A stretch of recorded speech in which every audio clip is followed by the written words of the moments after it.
This is for the ones who feel behind, not just in career, your money, but in life, in becoming.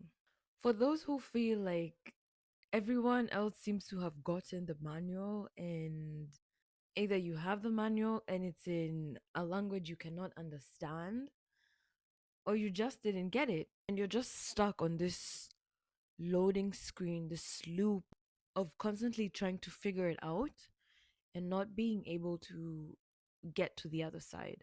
I'm not here with steps to fix you because I'm in the middle of that struggle as well.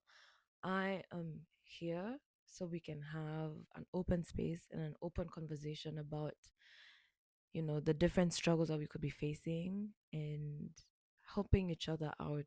I'm here from the middle and I'm figuring it out too. I'm still figuring it out, and I'm hoping that everyone else gets a chance to figure themselves out as well, because that's the whole point of the human journey.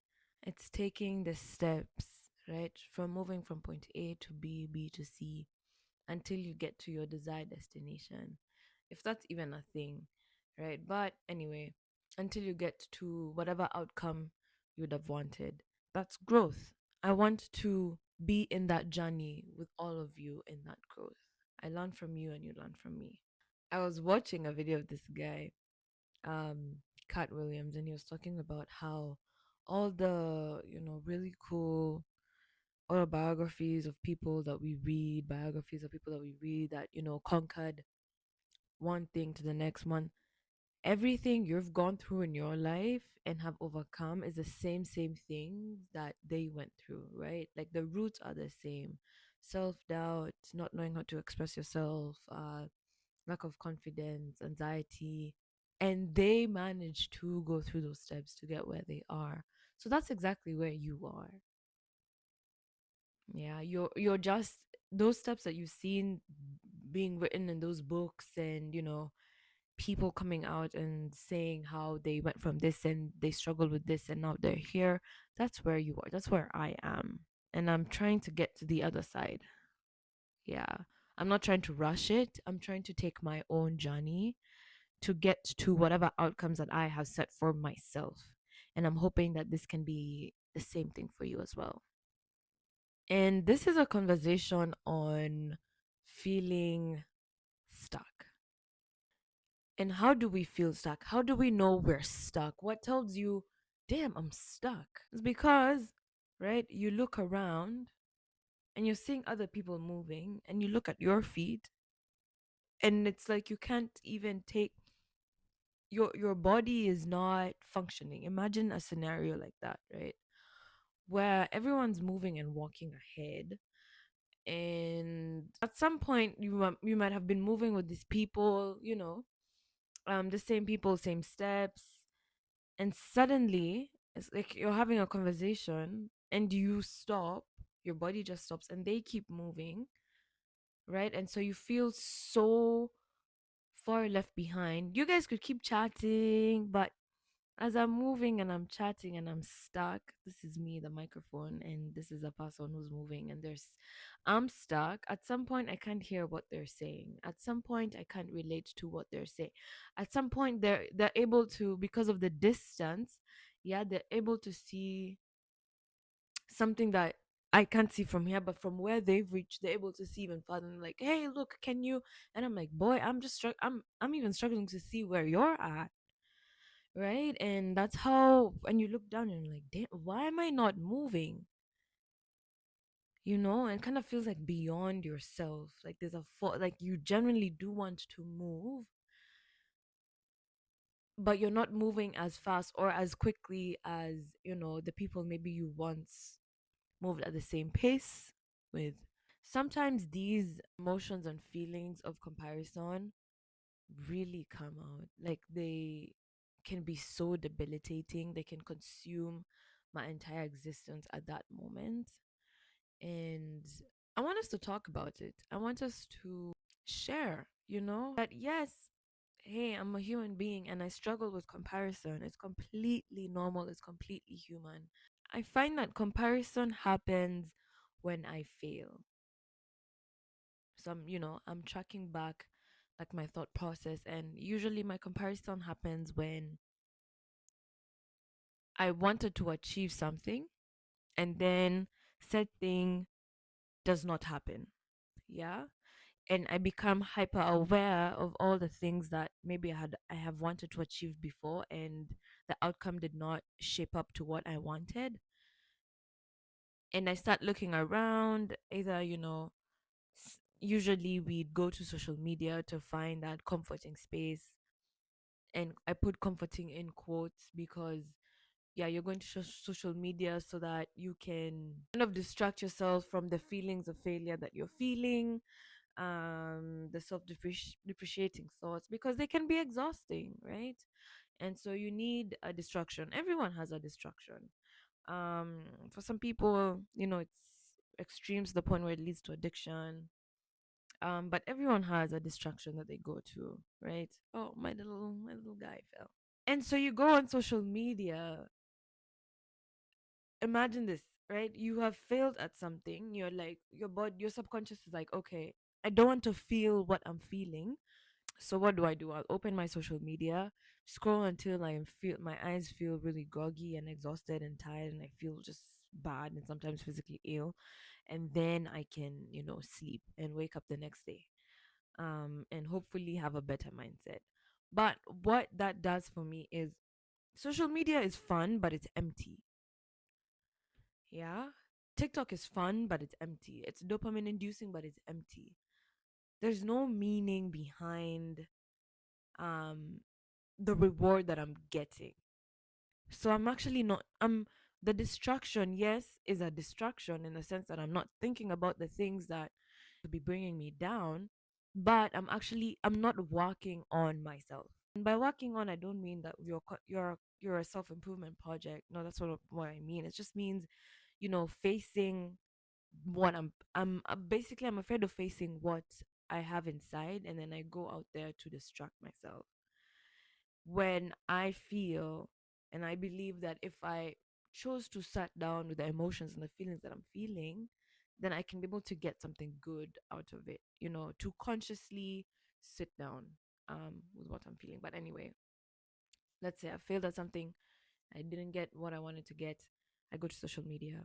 And social media is everything is there, right? Including people who are doing well, including people who are showing you how they've moved. I bought my first house, I bought my first car, I got my first new job, I got my salary increased by 30%, I got my business from zero to bringing me 10K a month.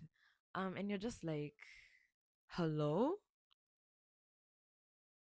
what is going on? What's going on with me? What's wrong with me? So you actually end up feeling worse. The distraction that was supposed to make you feel better, you actually end up feeling worse because now you're dealing with feelings of failure, right?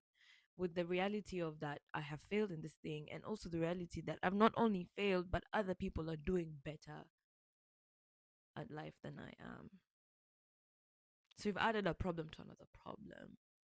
And it doesn't only have to be social media, it could be comparison to your friends, your family, whoever it is, right? That our mind decides to like latch onto and tell us how we are not where we should be at. And so you start to shrink inside, like, what have I done with my life?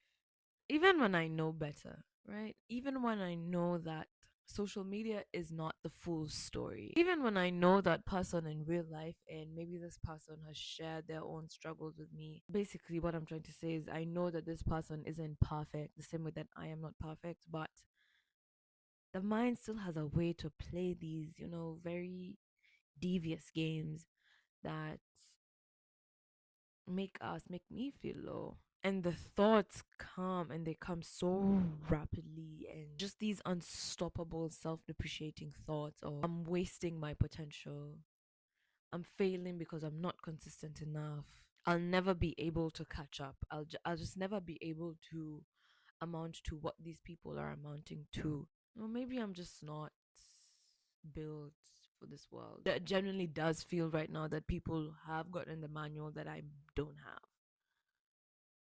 And I'm like trying to scrap through, piles and piles of rubbish and rubbish and rubbish to get to this like golden manual that will help me. And it's like every time I just like dig into the ground with my nails and I'm scrapping and I'm scrapping and I'm scrapping through this trash and the rubbish that comes, it's like I'm getting deeper and deeper into nothing.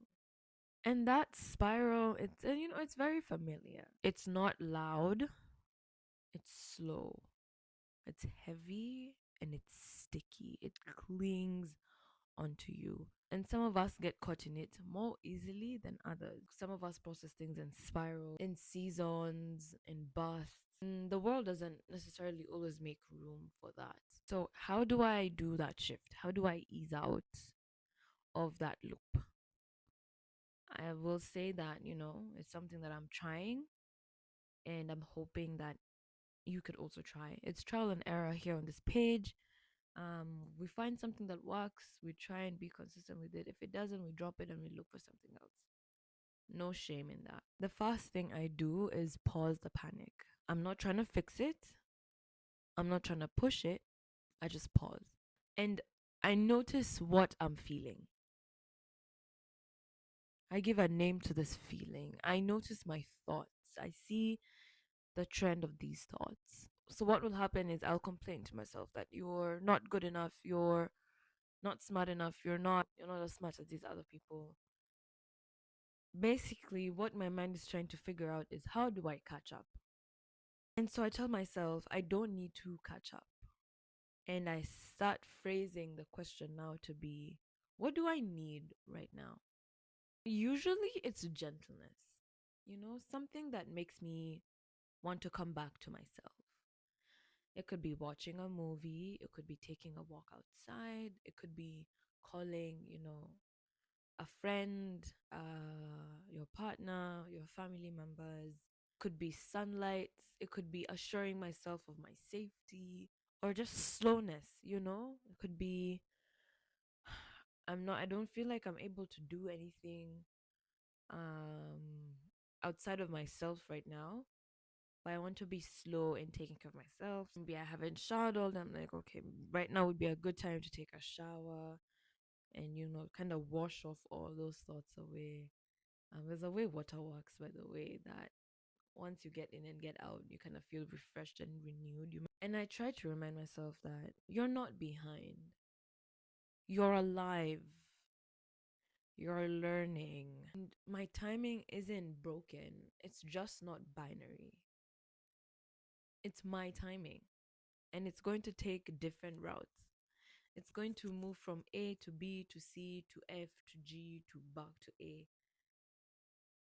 And because I'm alive, I get to appreciate the meaning and the depth of the different stages that I'm at.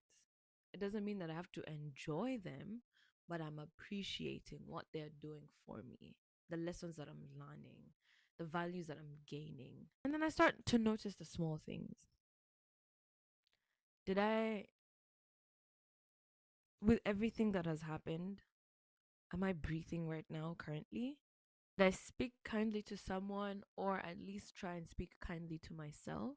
Did I keep going even when I wanted to shut down? That's resilience. That's exactly what resilience means. And it deserves to be seen, not just the big wins, but also the quiet acts of staying, of being, the quiet act of standing when everything inside you wants you to disappear. That is resilience. So if you're in that loop, the comparison, the numbness, the shame, you're not alone. You are not lazy. You are not lost. You deserve to be here. You This world was meant for you. You can not only survive, but you could actually thrive.